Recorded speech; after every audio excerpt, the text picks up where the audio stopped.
তোমার কথা মেনে নিলাম, আমি রোহানকে বিয়েটা করব।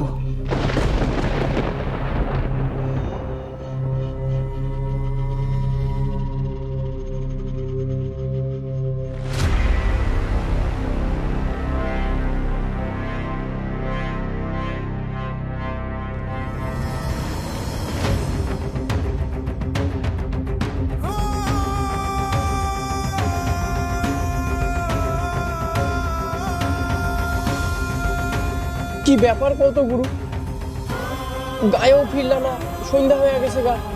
আর আজকে জীবনে প্রথমবার তুমি নিজে থেকে পার্টি করতে রাজি হইলা। তোমার দেখা না আমার আমার কেমন জানি অন্য মানুষ তো লাগতেছে। কি হয়েছে গুরু, তোমার একটু কইবা আমারে?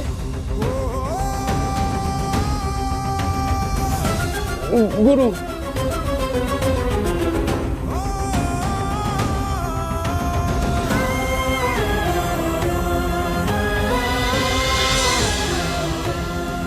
প্রিয় কি করে রোহনকে বিয়ে করতে রাজি হতে পারে?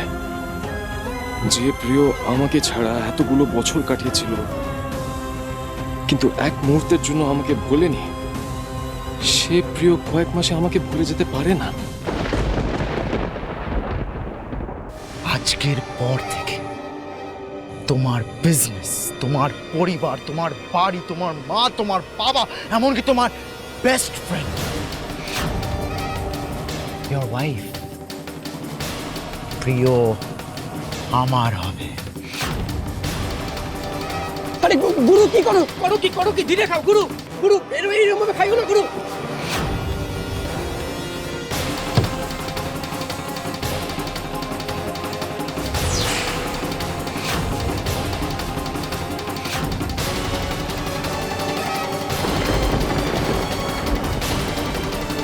আমি ওই রোহানকে ছাড়বো না।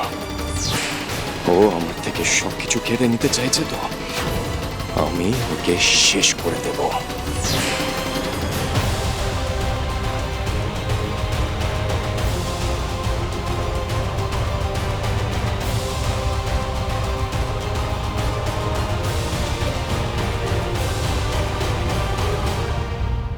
শুনেছিস তো রুষা, ডাক্তার কি বলেছেন? কোনো রকম মন খারাপ করে থাকা আর চলবে না। সব সময় হাসি খুশি থাকতে হবে, সবাইকে নিয়ে আনন্দে থাকতে হবে। হ্যাঁ রুষা, এবার থেকে আমরা সবাই মিলে একবার হই হই করে থাকবো, খুব মজা করব সবাই মিলে। আরে রুষা তো এখন খুশি থাকবেই, আর খুশি হওয়ার কারণটা তো পিহুই ওকে দিয়েছে, তাই না? মানে কি কারণ সৌমেন? কারণ রোহান। সেটা নয় দিদি নিজের মুখেই বলুক। হ্যাঁ, আমার বোন আমার কথা শুনেছে, ও আমার কথা ফেলতে পারেনি। পিহু রোহানকে বিয়ে করতে রাজি হয়ে গেছে।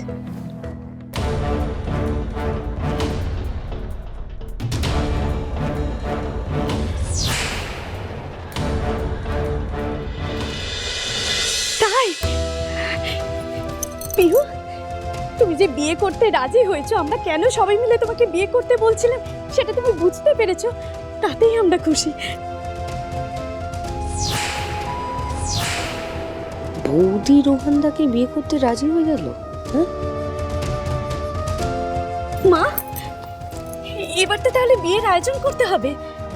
হ্যাঁ কাকিমণি, যত তাড়াতাড়ি সম্ভব তোমরা সবাই মিলে পিহু আর রোহানের বিয়ের ব্যবস্থা করো। আসলে ডাক্তারের মুখে আমি যেটা শুনলাম, এখন সুস্থ আছে ঠিকই, কিন্তু কাল কি হবে কেউ জানি না। তাই জন্য আমি চাই যত তাড়াতাড়ি হোক ওদের বিয়েটা হয়ে যাক। তাই বলছি, আমার সাধের অনুষ্ঠানের আগে ওদের বিয়ের ব্যবস্থাটা করে দাও। তোর কিচ্ছু হবে না, আমি বলছি, তুই একদম সুস্থ থাকবি।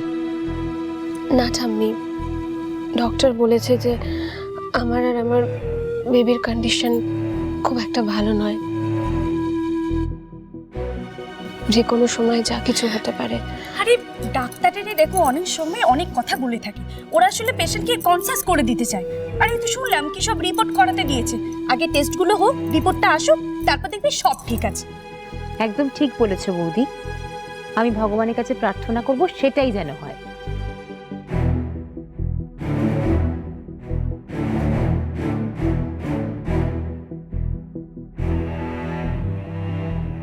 থাক মেয়ে, বলেছিলাম না মাথা গরম করে কিচ্ছু হয় না। সব ঠিক হয়ে যাবে। হ্যাঁ মামা, কিন্তু পুরো ব্যাপারটা আর এতটা ইজিলি সেটেল হয়ে যাবে সেটা আশা করিনি। এই রিজুলা, বলছিলাম যে সাধের তো আর দেরি নেই, আর তার মধ্যে পিহুর বিয়ে হলে এখনই তো দিনক্ষণ দেখতে হবে। হ্যাঁ, তাহলে আমি একটু পঞ্জিকাটা নিয়ে আসি, দেখে নি। যা যা যা।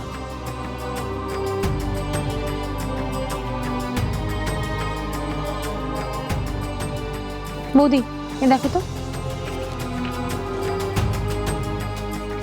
এই তো, এই যে কি ওমা, এই দেখো, এই পরশুদিন একটা ভালো ডেট আছে, কিন্তু পরশুদিন কি সম্ভব হবে? এই যে। হ্যাঁ তো হ্যাঁ, ডেট যখন আছে তখন মিছি মিছি দেরি করে লাভটা কি? তোমরা ঘরোয়া অনুষ্ঠান করে বিয়েটা দিয়ে দিই। হ্যাঁ ঠাম্মি, সেটাই ভালো হবে, বুঝলে তো? পিহু, আপনি যখন আমাকে ভরসা করে এই বিয়েটা করতে রাজি হয়েছেন, তখন আমিও আপনাকে কথা দিচ্ছি, আমি আপনার জীবন বদলে দেব।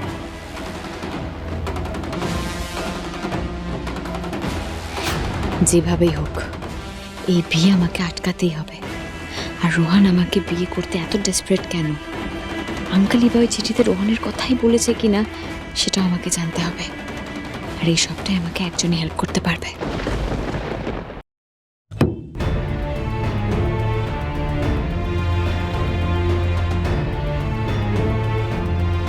आज তুই গাড়ি চালাবে পান্তা। হ্যাঁ, এসব খাস না। কি কি কইতেছো গুরু? তুমি থাকতে আমি গাড়ি চালামু? আজ পর্যন্ত কারোর হাতে তুমি গাড়ি স্টিয়ারিং ছাড়ো নাই।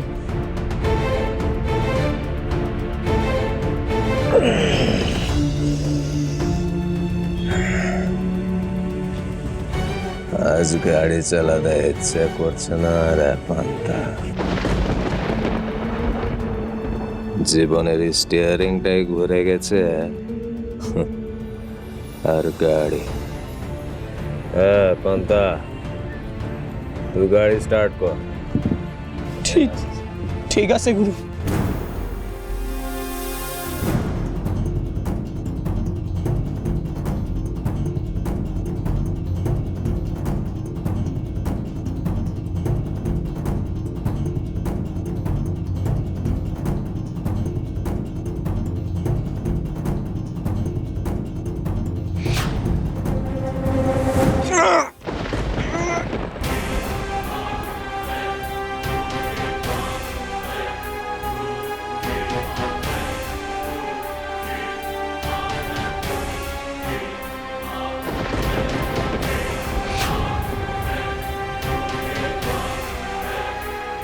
গুরু,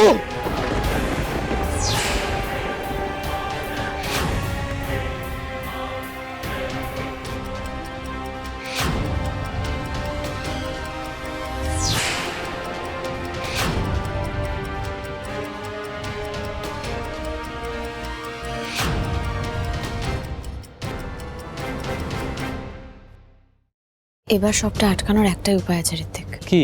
আমাদের রেশম দিকে যেতে হবে। কে থাকে ওখানে? রোমিও। নাও ধরো এই ফলগুলা। আমি তো রোমিওরে মারার সময় ছুরি দিয়া ওর পিঠটা ফালা ফালা কইরা দিয়েছিলাম। ছুরির সেই দাগ তো এই নীলা জাউনের কথা নয়। আসতে পারি?